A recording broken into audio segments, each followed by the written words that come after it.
Hey, what's up, everybody? Welcome to the latest episode of the Rich and Turbo Heavy Half Hour. My name's Rich. Find me on X at FuzzDoomRip, all the socials at Rich.Paiva, as a Doom Charts contributor and reviewer from Musapedia of Metal, and also a sponsor for Tampa Doom and Gloom Fest. Who knew? I don't even think Turbo knew until he saw that on Nice. the internet. So happy, excited to do that. Turbo, what's going on? I yeah. Yeah, excellent. Deep as usual. We're excited to have friends of the show, Hibernaut, back on with us. Uh, Hibernaut had my number 16 album of the year last year, Obsidian Eye, which we love and continue to love. Not 12. Yours was 12. Mine was 16. I'm a son of a bitch. We won't hold that again. It was a big year. But you guys are back now with a split EP with friends of yours by the name of Face Pulp. I want to talk to you a little bit about that. I'm going to have those guys on the show in a couple weeks as well. So excited about that. Awesome. Oh, yeah. Welcome to the show. And Zach, thank you for joining also from all the way in Oregon, Salt Lake City via Oregon Yeah, here with us on the show. great to be here. So excited about the split. Spent a lot of time with the four songs that you guys are on there. And the one thing I want to say, and you guys can tell me if I'm crazy, but like you guys been listening to like Obituary or like Florida death metal or like some Slayer, like early, like you guys have like I got to see Obituary live last summer, and I'm like, holy shit, what's going on? Am I hearing things, or are you guys like an old school death metal band at this point? In a very good way, by the way. Zach's listening too, for sure. Yeah, I'm the troublemaker in that regard. I definitely have been gravitating more towards a lot of black thrash, death, all those veins of metal. 'Cause, it's a lot of fun on drums. So and it's been way cool to kind of incorporate some of those grooves into what would potentially be like traditional doom. What do you guys think? And as you gravitated, at least with these songs, towards what Zach's pushing you towards, I mean, first of all, bastardized cultivation. I don't know. You guys are like, what you guys do in that song, whether the drums, the guitar, the bass, everything that you guys do in that song is just absolute insanity, and I love it. But was this a conscious effort? Was this Zach like subliminally pushing you in a certain direction? It's just killer stuff. It's Zach just playing what sounds good to Zach, and hopefully these guys like it. Yeah. Well, we do like it, and it does sound good. I mean, it's really cool to like work on a bunch of riffs, get a song like kind of underway, and then show it to Zach and just see what he comes up with, because it's always awesome. It always changes the song somewhat, which is really cool because it just adds a whole different layer of whatever, like just a whole different layer. It's like I think the first when I first was like Mark of Shame, I'm like, all right, we got some. The closest comparison I can come up with like a High on Fire vibe that I'm hearing there. But as I'm listening more and more, I'm starting to hear some of that that other influence. The other thing I love about these songs is the rawness of the way it's recorded. It sounds like, not like, I don't know how to explain it, but in no way overproduced, raw, but like crispy raw. I don't know how to explain it. Did you guys do something different in the way that you recorded these four? Well, I mean, I think that we're just kind of going with big amps and just miking those. I mean, really, it's, I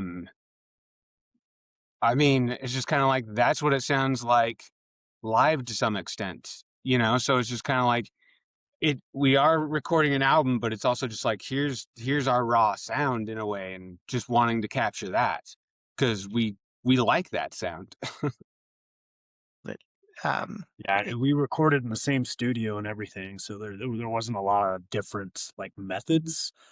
We're also in drop tuning on all these songs, which we haven't done in the other albums. So it's a little bit heavier, I guess you would say, in a way. Yeah, and actually a couple of the songs, me, Matt, and Zach tried to start pretty much this band in like 2016, 2017. And two of the songs on the split are songs from what we were writing then. And then the other two we just wrote for this split, but it was kind of like, you know, we went back to those and reworked them a little bit. Like I wrote lyrics for them because they didn't have lyrics really. So that was a lot of fun to go back to that. Yeah. I agree. Do you guys have like a book full of riffs that you revisit at some point, or and like you know, things that maybe sounded like a good idea at the time, but you know didn't really work with what you were doing, that you know, kind of you bring it back out, like the Hibernaut vault, if you will? Well, I don't think so. I don't know. No, I mean, No, not really. I feel like you play guitar or bass for 5 minutes and you've got some riffs, you know, like, and then you decide what sounds good. It's the fact that you can simplify it so much, and some of the people that we talk to who agonize over some of that stuff so much, it's kind of funny because you guys are, that approach is, you know, just turn stuff on and just start playing and figuring it out. That's pretty cool. Yeah. Yeah. Well, yeah, I mean, there's definitely a lot of those riffs do get thrown away or they just don't fit with other things. So, you know, it doesn't just, you don't just play and you're like, sweet, a song. But yeah, like, but for the most part, you can just kind of come up with stuff and yeah. Yeah. Just find something that sounds good and then try to repeat it and remember it. That's always the key. Yeah. Remembering it. We have a visitor, it looks like. All I see is a tail. Yeah, we got a couple dogs down here. Love One's it. just kind of whining a little bit, and the other one decided to get up and walk around. So On vocals for the Yeah. next record. you know. Turbo, early for me asking you to ask these guys a question. What do you got for them? Did I hear organ on one of these songs? Yeah. Who's playing organ? I played it. I thought it was a really cool spot for it, like lyrically and musically, like where it just came in after the lyrics, and so I mean that was super fun. It's, you know, I'm not trained at any instrument really, but I've always liked organ. I've always liked 70s rock, and just play. So yeah, I've always been drawn to organ. Like I found some 1967 Hammond organ at a thrift shop and bought that on a whim, and you know, just but yeah, it was super fun to add that in, and I played organ on Dwellers track. Zach and I were in a band called Dwellers. And so yeah, like yeah, it's it was a fun thing to do. It's always fun to do something different. Yeah, it was a pleasant surprise. Turbo and I are very drawn to songs with Hammond organ in it. So the fact that you guys are incorporating that in there, we want to hear more of that. We don't want a full-time organ player, of course. I mean, fine, cool, but bring that all day long. So the cool thing about this split is, number one, how you're doing this with some buddies of yours, right? But a band that is not necessarily the same style as you guys, but definitely similar vibes. As I look at the picture of you guys just hanging out at some party here, looking at the article for the split. Tell us how did this whole thing come about? So I don't remember everything exactly, but I believe that I saw on Instagram they had just released something around the time that we released Ingress, so it would have been 2023. I think it was their demo, and I listened to it and liked it because I do like a lot of that hardcore punk and grindcore and stuff. Listened to it, and then when I listen to some music, I like to throw it up on the social media stuff just to share it with people, because I mean that's just a great way to do it, you know. Like I hope other people share our stuff, and I want to share other people's music. And yeah, I just got talking to Randy about music and whatnot, and then he brought the idea of doing a split. So it was kind of, we talked about it for a year, kind of got more serious about it after a year and a half. I mean, it was a long process of finally doing it. Yeah, for sure. And it's coming out on What's Left Records, and that's a shop in Colorado, right? Who and they're putting stuff out. I just started following them, and they had some pretty cool stuff on there. But are they known for putting out like split records or punk records? Or I have not heard of them before. So how did you guys team up with them? So I don't have a ton of information about them, like everything you just said. Yes. But it's, so I guess that Steve from Face Pulp, like he's buddies with the guys who that's their record store and label, and he just approached them about going in on it with us, and they were into it. So why not? Just reach more people. Love it. Are you guys doing vinyl for that, or tapes, or CDs, or Weird. All of the above. Steve was here Sunday actually and dropped off the vinyl. Oh, the teaser! Look out! All right. So we just got it. Think it looks great. Is there a pre-order for that? There's not a pre-order for that yet, right? Is there? So anywhere? we're gonna pre-order this Friday. All right. Very cool. So February 6th, 5th, 6th, I think. Whatever the date is now. Yeah. I'll drop this then. I'll drop this tomorrow so we can ensure that that people go and pre-order this for Bandcamp Friday, I believe, is this Friday also, which works out very nicely. So that's cool. That's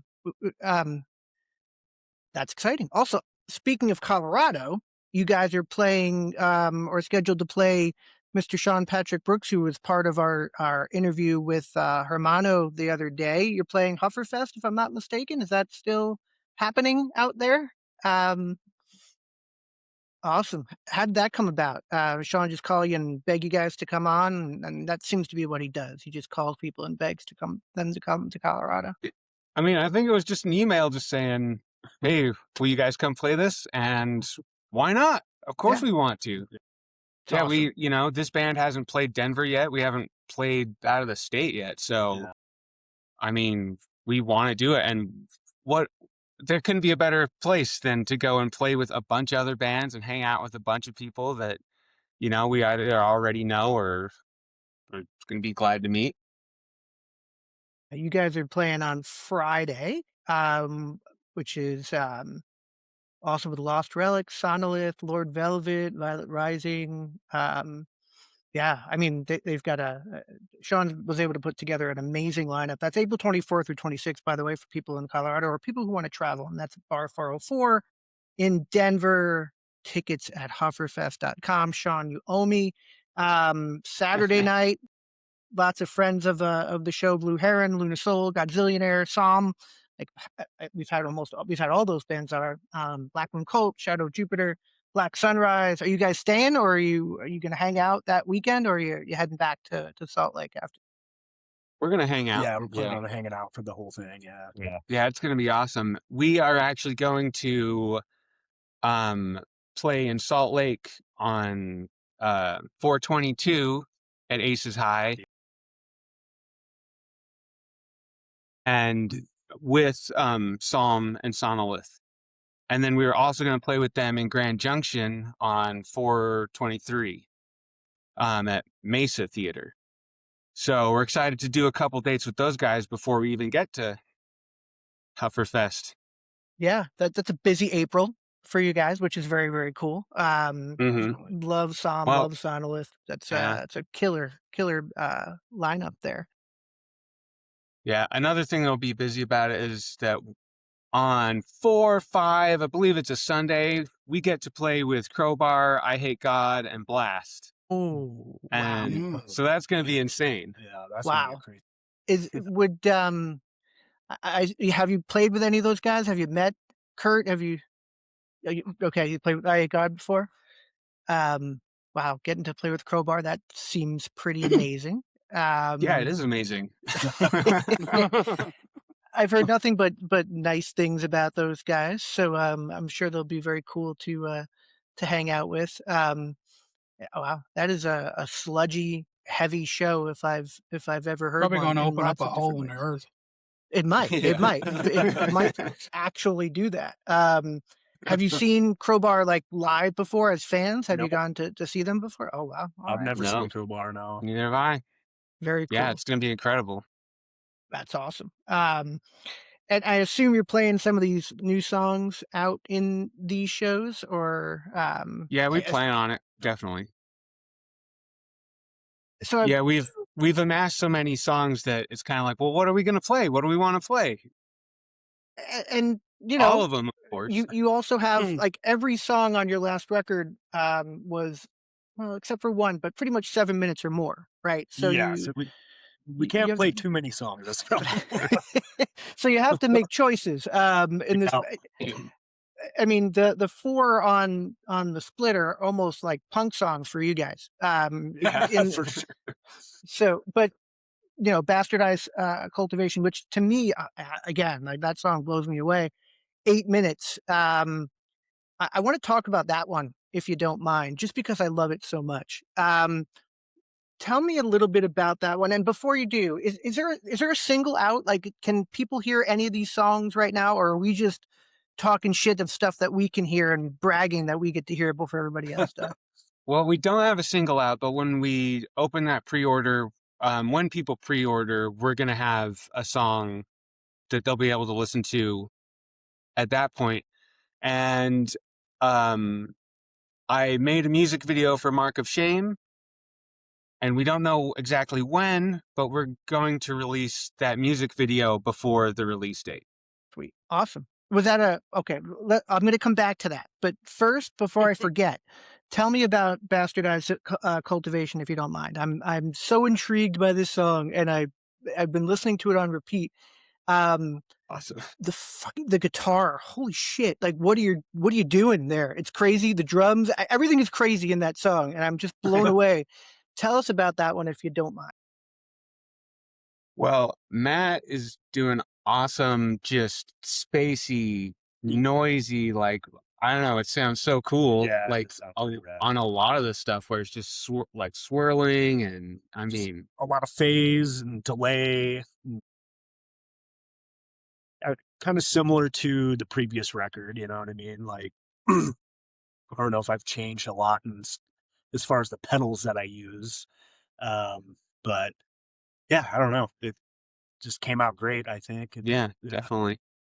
It Dave Jones rips made up. me, whip out the old TI-85 calculator to figure out the the rhythms and the math and all the shit of the riff. They were all over the place. At one point, I had like Sharpie marker on my snare to like figure out how many beats this one fucking section was. Who knew math was such a thing here? No wonder why I can't play any instruments. I can't wait for people to hear it, because I think people are going to be blown away by it. You mentioned the video. Is that something? Are you guys in the video, or is this something that you created, like a visualizer for the song, or tell us about? So we are in the video. There was some video footage of us from a show, and I just kind of took as much as that as I could and used that as us playing the music. But then I was able to go to like the what is it, the Prelinger archives. Anyway, there's all this like royalty free, like Creative Commons video stuff that Like the was public made in the domain stuff? 20s and 30s, and kind of find stuff that fit with the song lyrically to tell a story, and was able to just kind of compile all that. And yeah, so just edit it all together, and that's how I did that. Is that something that you have done before? Is that something that is self-taught skill from a kind of video editing standpoint? Because I can tell you, just editing on this stupid thing when someone says something stupid is impossible. I'm like, I just. But like, is it something that you've kind of built skill wise, or something that you've done in the past, or? I started doing it when we started this band. It was just kind of like, well, let me try to make a video for us. And, I would, so I just, I have no training. I've just learned on the fly. I would love to work with somebody who made videos, and we may do that at some point where we have a real professional video. But I mean, just coming from the punk rock background, I think that DIY has been it's been my whole life. It's, what do I need to do? I'll figure out how to do it. And So it's for the videos. I think that's part All our of videos have been made by Dave. it's awesome, and I think part of why I dig you guys so much is that, like, I think last time I asked you, Dave, like, did you have like a writing background or something? And you're like, fuck no, I just write what I know and what comes to me, and like doing that with the videos and doing that with your recording. I think like that kind of punk DIY background is just resonates with everything you do in the best possible way. So I think that's another reason why people probably gravitate, especially people who come from like a punk rock background or just a DIY music background. Yeah, well, I appreciate that. Definitely. I mean, Yeah, it's the only way I know how to do stuff. Yeah, I don't it's know how he does it. It obviously takes a long time to do that. I'm like, how do you have the patience for that? I spent 20 minutes trying to get somebody just who said something about a spam call on this tool that I'm using now, and I wanted to throw it out the window. So the fact that you could sit down and create a whole video is just it blows my mind. Turbo, what else you got for the guys? I've They already just, I asked all mean, your questions. yeah, and they discussed everything. So, what do we do now? But no, I don't know. I just love the rawness of this split that you got going here. The 4 songs, just you touched on the fact that a couple of them were stuff that you worked on a couple of years ago, and these are new songs. Is this, to me, it felt like it was just a little bit more. I know you said Zach you had mentioned death metal and stuff. I thought it was a little bit more punkish than the last album. So are you gravitating towards that moving forward, or is that was just something that just happened this time? That's a good question. So How do you think the new songs are compared to? I New was going to songs, ask you the same teaser, thing. Like, new I songs. think, yeah, I mean, like we're writing songs for the third album, obviously, and it's definitely different. So I don't know, Zach, what do you think of like? It's definitely different, yeah, it but definitely like like this still us, you know? the split that we're releasing, since like it a lot of the songs stemmed from our old band, Sleeping Heathen. Like that, like Matt was kind of the primary songwriter in that. Dave was playing bass, and like you can definitely like get a mega Matt vibe from like this split like that we've released, Yeah, right?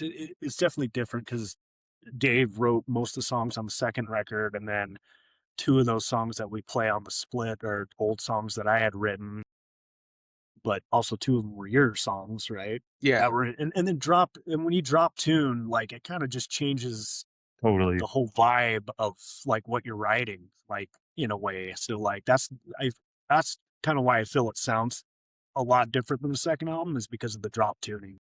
No doubt.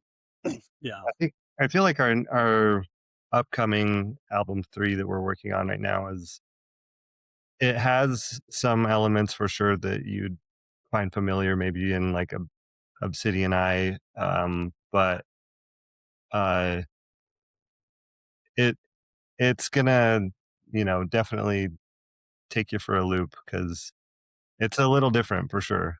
Like, but it still has that signature Hibernaut vibe to it. So Wow, As look long at as you. I still feel like I've been ran over by a truck, that's great. Yeah, we'll do. Yeah. For sure. We're gonna. Zach, the king of the teas here. So what are we talking? Are we talking like an organ solo, like Inagata Devita style that Dave's going to pull out, or what are we talking? Give Well, us we a haven't little even gotten we Yeah. haven't even gotten to that portion of writing the album. I mean, we're still getting the songs just to be whole, and then we'll think about adding things like that. But it's been interesting because we started. It was like, I don't know, maybe 2 years ago, we kind of started writing these songs for a third album, and then we stopped because we were going to do the split. And like I wrote a couple songs, and then we got those other two songs from the past and got them going. And we even did 3 songs from the past, but we just decided to Use 2 of them. yeah. But anyway, and then so once we got that done, then we did some shows and stuff with Face Pulp because they did a big tour year before last, and so they played Salt Lake and then Ogden, which is 40 minutes away from here. But yeah, and so then basically we finally got back to writing the third record, and now we've got a bunch of shows coming up, so we're gonna kind of put that aside and start just working on being tight for all the shows and getting all that going. It's an interesting point that I want to ask you about because you mentioned you were writing for the new record and then you kind of stopped because you had the split coming up. So was it like a different headspace that you had to be in for the songs for the split versus writing for a new record where that didn't kind of overlap? And I say that Turbo and I were just talking about Guns N' Roses just earlier. Like we were like some of the songs that they wrote for during the Appetite sessions wound up on Use Your Illusion, and it was a different vibe, and you can tell because those are the good songs that were there. But obviously there was like crossover with the way and when they were writing. But it sounded like you guys were writing for the new record, paused to do this EP, maybe to get into a different space, and now you're back to something else. Is that a conscious thing? Do you not like to mingle kind of the two different projects, or I'm just fascinated by the creative process here. Yeah, I think it's a time thing as well. I mean, we all have full-time jobs, and so I think it's just like we prioritize that as far as like, okay, we want to do that now for the time being until we have time to get back to the other thing. You know what I mean? But I don't know. I don't know what. I mean, I think that one thing about going back and forth is like when we were going to do the split, it was, I mean, Face Pulp already by the time we were writing the songs for it and recording, they had already recorded their stuff and shared them with us, and it was just like, all right, this is insane. Like, what are we gonna do? How are we gonna like we're gonna have to step it up. And I think that really just doing the drop tuning was a big change in just kind of like, well, okay, like I'm like this totally changes how I'm writing, and just kind of gave a different feel overall. Um and then going, and so it just kind of like it flowed in a way, and at the time we just worked on all that stuff and just forgot about the other stuff. And now that, or well, when we were back working on all the third album stuff, it's very like 90% of it was written, so it's kind of like we were able to just like fall back into what that was. Do you think that it would have turned out the way it did if you didn't hear the Face Pulp songs first? Like, were you influenced by listening to those songs and being like, because you said, no, we got to step it up. Did that give you kind of a different headspace or vibe or thought like, these guys are insane. What can we do to also be insane? Or did it have any influence on you at all? Because you mentioned that. I'm like, that's interesting. I wonder what this would have turned out, if this would have turned out different if you didn't hear what those guys did first. Well, I think that it didn't really affect it musically, but in attitude, that where I think with the split we were like, okay, we gotta bludgeon, it's like that's just Yeah, for sure. we gotta go hard, whatever. Interesting. I'm looking forward to talking with those guys because it's not an area that I go in too often, but I talked to, and you might have seen the episode we did with Grave HUFR, which is a kind of a different vibe from what I usually listen to, but something that in a certain mood I want to pull that stuff off the shelf, and I feel like Face Pulp is similar in the you need to be in a certain mindset. I'm not going to sit and create reports for work and have Face Pulp on in the background because I want to throw shit around my house. But there's a certain time and a place when I'm absolutely going to want to have that playing. Awesome. So what would you guys say? What are you targeting? I know you're writing this record now. You saying like early 2026 or for the new stuff after this? What's the target for that? I I believe that it would be great to be able to start recording it. I mean, in the fall is probably the realistic thing. And so, yeah, I mean, it would be awesome to release it like kind of early 2027 but I definitely think it'll come out in 2027 I because keep we have forgetting been that. working on it a long time and we just need to polish it up or whatever. I have Polish like it up's the 3 or wrong 4 word. songs I have to wrap up and decide on some drum parts that I like and that I don't hate. So I'm struggling with one of the songs right now, and I'm like, fuck, I can't play what sounds good yet. So I'm picky, I guess, but I just don't want to play the same shit every single song. So Well, What helps mention you it. put you in the right headspace for that? my local dispensary and then $20 ounce. I don't know.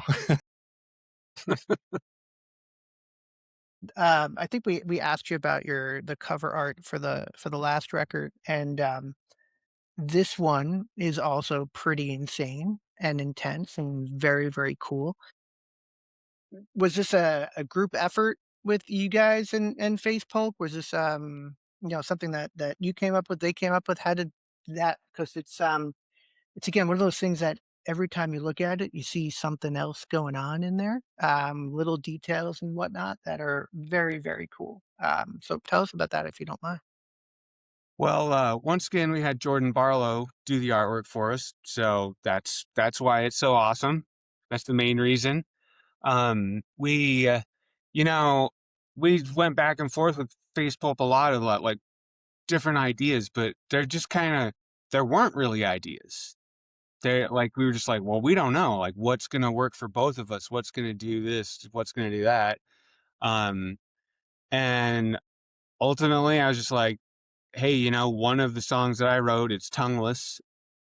I was like, here, here's this. There could be a cool image in that song, like in those lyrics. And so the guys from Face Pulp said that sounded cool, and I just sent those lyrics to Jordan, and I mean, I think he was actually he was on vacation at the time, like in Sweden or something, and he was just like, yeah, I can do it still, and was able to just read through the lyrics and draw that awesome cover. It's yeah, the tongue on the little plate there and everything else going on. I can't wait to see that in a big record form, maybe on a shirt or in some capacity. It's it's crazy. It's excellent too, and I love the fact that he didn't color it. Then it's black and white, like almost like a pencil drawing, because I think it's even more impactful with the little details and stuff that are in there. Because now you're looking just at what's there and not any of the colors. So it's killer stuff as usual, guys.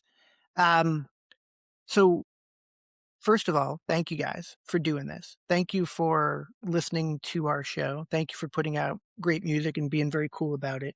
Um, and just really, really enjoyed talking to you guys.